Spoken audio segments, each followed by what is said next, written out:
Welcome to Swagata's Way of Knowledge. জননের যেটা নিয়ে আলোচনা করব সেটা হচ্ছে অযৌন জনন। আগের দিন আমরা যৌন জনন পর্যন্ত আলোচনা করেছিলাম, আজকে আমরা আলোচনা করব হচ্ছে অযৌন জনন। আচ্ছা, অযৌন জননের যে ভাগগুলো হচ্ছে সেটা হচ্ছে বিভাজন, ফোরকোদ্গম, খণ্ডীভবন, রেণু উৎপাদন, পুনরুৎপাদন। তাহলে এই পাঁচটা পদ্ধতির মাধ্যমে বা এই পাঁচটা পদ্ধতি আমরা অযৌন জননের ক্ষেত্রে দেখতে পারি। প্রথম যেটা আলোচনা করব সেটা হচ্ছে বিভাজন। এই বিভাজনটা কি জিনিস? না, বিভাজন হচ্ছে যে কোনো এক কোষী কোনো উদ্ভিদ বা প্রাণীর মাতৃকোষে কি হচ্ছে না, সাইটোপ্লাজম আর নিউক্লিয়াস এই দুটো প্রথমে একসাথে বিভাজন হওয়া শুরু করছে। বিভাজন হওয়ার সাথে সাথে এটা আমরা কোথায় দেখতে পাচ্ছি না, অ্যামিবা দেখতে পাচ্ছি। ধরো আমরা বলছি, ধরো এটা একটা এককোষী জীবের দেহ, এটা এককোষী জীব, তার ভেতরে এটা হচ্ছে নিউক্লিয়াস। এখানে কি বিভাজনে কি হচ্ছে, প্রথমে এইটা থেকে আস্তে আস্তে এই যে নিউক্লিয়াসটা এটা দ্বিবিভক্ত হওয়া সৃষ্টি হচ্ছে। দ্বিবিভক্ত হলে কি হচ্ছে না, প্রথমে এটা এরম ভাবে বৃদ্ধি পাচ্ছে, তারপর কি হচ্ছে, তারপর আস্তে আস্তে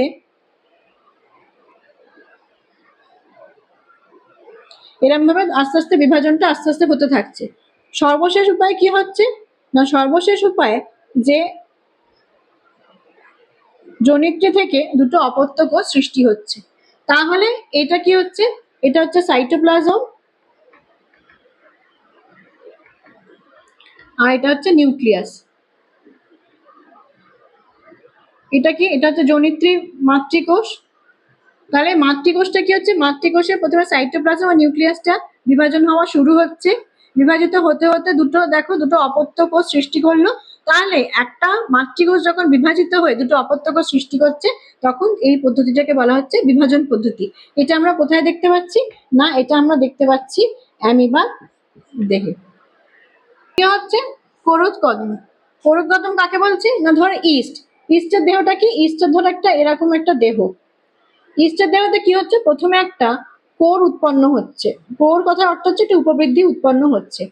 এবার এই উপবৃদ্ধিটা উৎপন্ন হওয়ার সঙ্গে সঙ্গে কি হচ্ছে না, এই উপবৃদ্ধিটা তখন মাতৃকোষ থেকে নিউট্রিয়াস বা নিউট্রিশন গ্রহণ করছে। এরপর ধীরে ধীরে কি হচ্ছে না, যখন মাতৃকোষ থেকে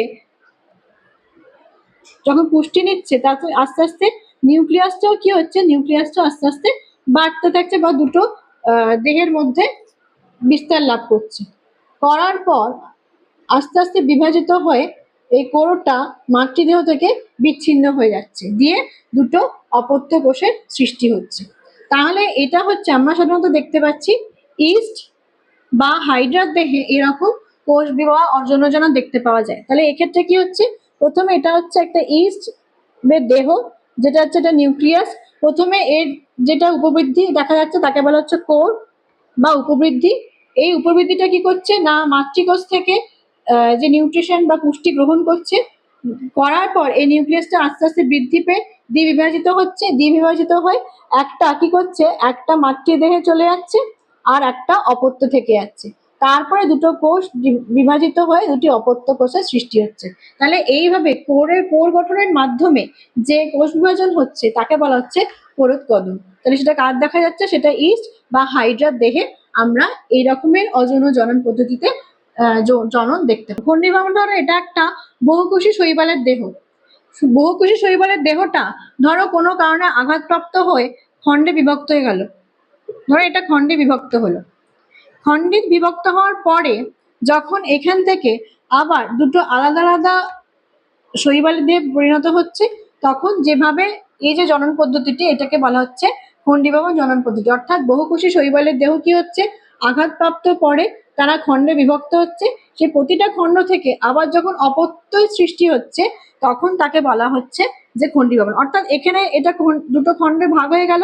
ধরো এই খণ্ডটা থেকে আবার নতুন একটা শৈবালের দেহ তৈরি হয়ে যাচ্ছে, তখন এটাকে বলা হচ্ছে খণ্ডীভবন। এটা আমরা কোথায় দেখতে পাই, এটা আমরা দেখতে পাচ্ছি হচ্ছে স্পাইরোগাইরার দেহে।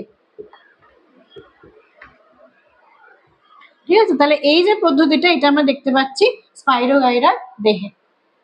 এরপরে 4 নম্বর যেটা হচ্ছে সেটা হচ্ছে রেণু উৎপাদন। এই রেণুটাকে কি আমরা আগে পড়েছিলাম যে রেণু হচ্ছে অযৌন জননের একক। রেণুটা কি? রেণু হচ্ছে অযৌন জননের একক। এটা কি হচ্ছে? এটা হয় এককোষী হয় আর পাতলা।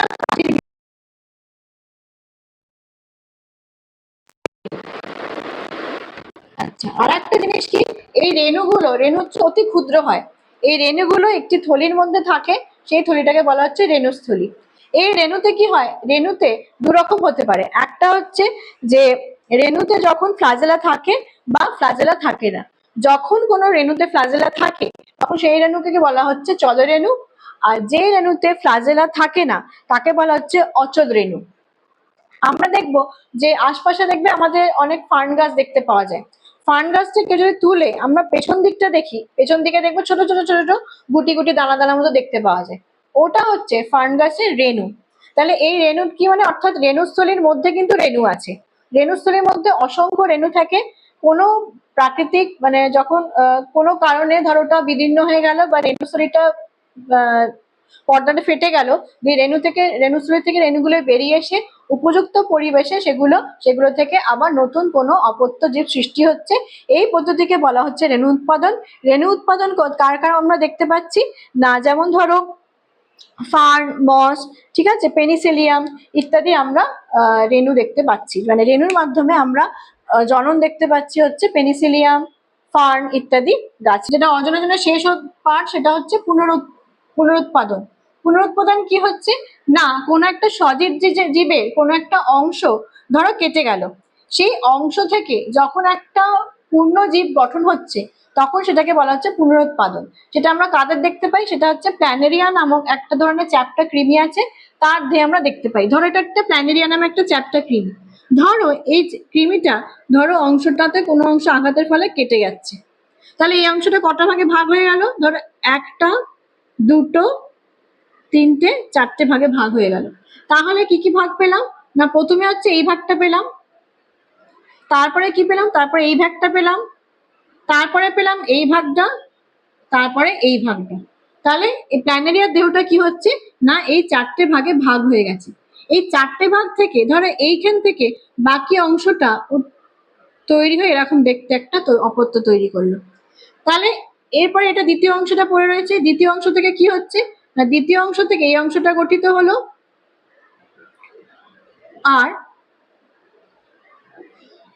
বাকি অংশটা গঠিত হয়, এটা থেকে একটা অপত্য প্ল্যানেরিয়া তৈরি হলো। এটা কি হচ্ছে, এটা তৃতীয় অংশ, অর্থাৎ এই পোর্শনটা ছিল এখানে, নিচে কি হলো এই অংশটা তৈরি হলো, ওপরে এই অংশটা তৈরি হলো, তার উপরে এই অংশটা এরকম ভাবে তৈরি হলো। তাহলে এর থেকে একটা অপত্য তৈরি হলো, আর এটা থেকে কি হচ্ছে, এইটা থেকে বাকি অংশটা এরকম ভাবে তৈরি হয়ে গেল।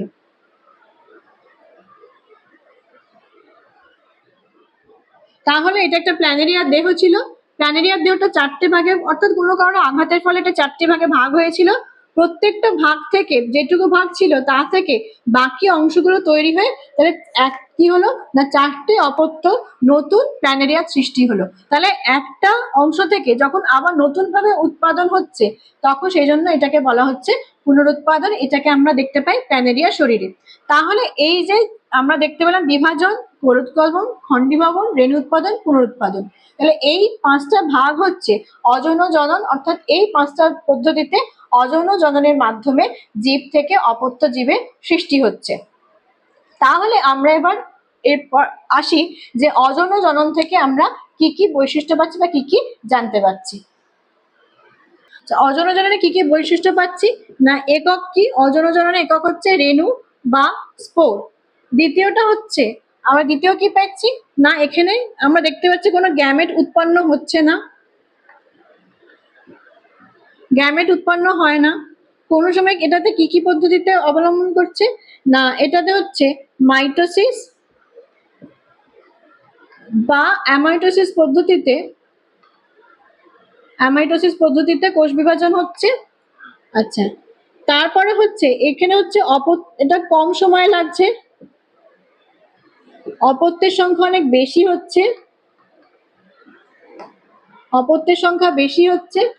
আর কি হচ্ছে, আর একটা হচ্ছে যেহেতু জনিত্রীর মতো হুবহু একই ধরনের অপত্য তৈরি হচ্ছে, তাই জন্য এখানে অভিব্যক্তি ঘটছে না, ঘটে না।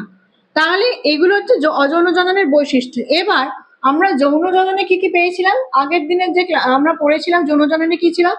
এর একক হচ্ছে গ্যামেট। এখানে হচ্ছে গ্যামেট উৎপন্ন হচ্ছে। আচ্ছা, এটাতে হচ্ছে কোনো না কোনো সময় মিওসিস পদ্ধতিতে কোষ বিভাজন হয়, বেশি সময় লাগে। আচ্ছা, অপত্যের সংখ্যা তুলনামূলকভাবে কম হয়। আচ্ছা, আর একটা হচ্ছে যেহেতু দুটো ভিন্নধর্মী গ্যামেটের মিলনের ফলে তৈরি হচ্ছে, ফলে ভেদ বা প্রকরণ হচ্ছে, ফলে অভিব্যক্তি সম্ভব। তাহলে এইটা হচ্ছে অযৌন জননের বৈশিষ্ট্য, এটা হচ্ছে যৌন জননের বৈশিষ্ট্য। প্লাস আমরা এর থেকে কি পেয়ে যাচ্ছি? আমরা এ থেকে যৌন আর অযৌন জননের পার্থক্যটাও করে ফেলতে পারবো। তাহলে আজকে আমাদের এই পর্যন্ত থাক। আরো কিছু যৌন জননের যে অংশটা অর্থাৎ অঙ্গজ জননটা, সেটা আমরা পরবর্তী ভিডিওতে আমরা এই নিয়ে আলোচনা করব। ততদিন তোমরা ভালো থেকো, যেটুকু পড়িয়েছি সেটা পড়ো, যদি কোনো অসুবিধা থাকে অবশ্যই আমাকে জানিও। আর অবশ্যই দেখার সঙ্গে সঙ্গে যারা এখনো পর্যন্ত সাবস্ক্রাইব করোনি তারা প্লিজ সাবস্ক্রাইব করে দিও। ধন্যবাদ। Thanks for watching. Don't forget to like, share and subscribe.